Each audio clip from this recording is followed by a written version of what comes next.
Hi there, this is Love Johar. Thank you so much for tuning into this video and thank you so much for watching this channel. What are the different types of IT business risks? Risks related with IT function, information related risks, availability related risks, IT infrastructure related risks, IT projects, IT programs, IT talent related risks, IT vendor management related risks, IT access related risks. All the important risks will be discussed in this video. Please watch carefully, and as always, if you have any questions, please ask in the comment section. Thank you.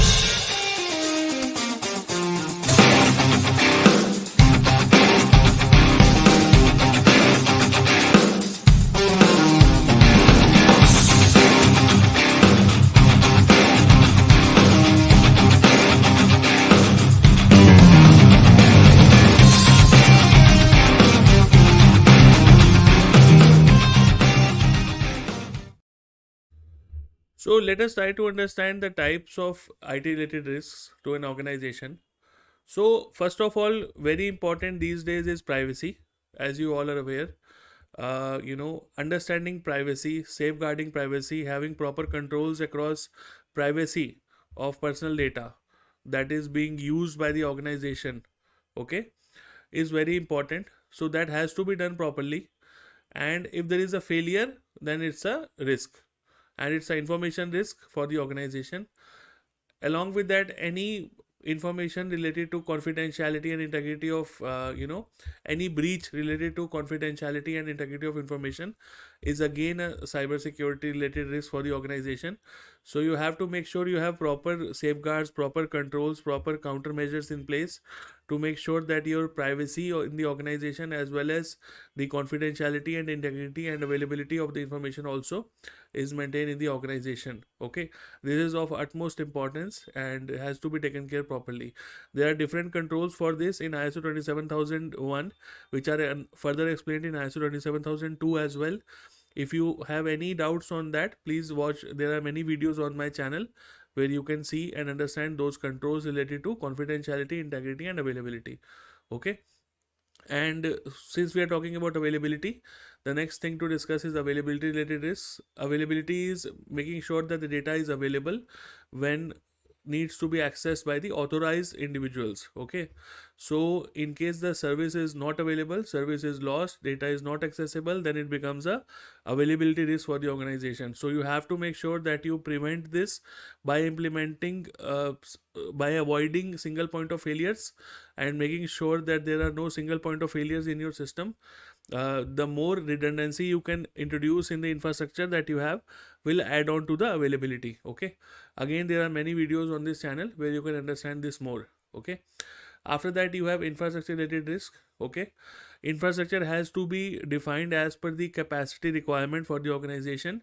If the infrastructure is not defined as per the capacity requirements, the infrastructure will not be able to handle the load. Let's say, for example, there is an e-commerce website, and on the e-commerce website you have a sudden spike of traffic and 1 million users start to access this website. The servers are not designed in that way. The servers are only designed for 1000 users per day traffic. Then immediately the servers will crash. Okay, so this can be done by threat actors as well when they want to introduce denial of service on your website, DDoS and DOS attacks.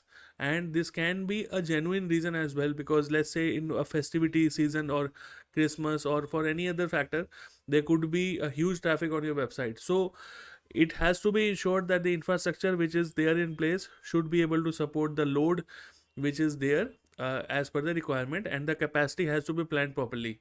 If it is not planned properly, then it becomes a infrastructure risk. After that, if you have let's say launched a project, and for the launch of the project, after the project is completed, or the project is not completed, it's going beyond budget and not meeting the desired objectives for which the IT project was introduced. Okay, so then it becomes a IT program or project related risk. So that you have to make sure that all the IT projects which you are performing in your organization are done timely, first of all, and should not go over budget, over resources, and should also try to meet the objectives that you have in place for those projects that you have started. Okay, again, if any example you want on the projects, I can give you. If you want, please comment in the comment section. For IT projects failures, I can give you many examples for that. After that, you have talent risk, very important, especially in IT. If you are not able to source or retain qualified talent in order to meet the organization's goals or objectives, people would start leaving the organization. You would have training issues, you would have talent acquisition issues, you have talent retention issues, you have a lot of issues related with talent. So you have to make sure that you retain the talent, you source the talent, but very important to retain the talent, because nowadays people have many opportunities, especially when the hybrid workflow has been introduced. So people can work from home easily. So you have to make sure that you secure the talent, you retain the talent, and you make sure that the people in your IT department are happy, and you have to make sure that it is there. Okay, otherwise people will start leaving. So if they start leaving, then it becomes a talent risk of the organization, because otherwise nobody would be there to manage your servers and infrastructure. It would become a huge issue for the organization. Then you have supply chain related to third party vendor management related risks.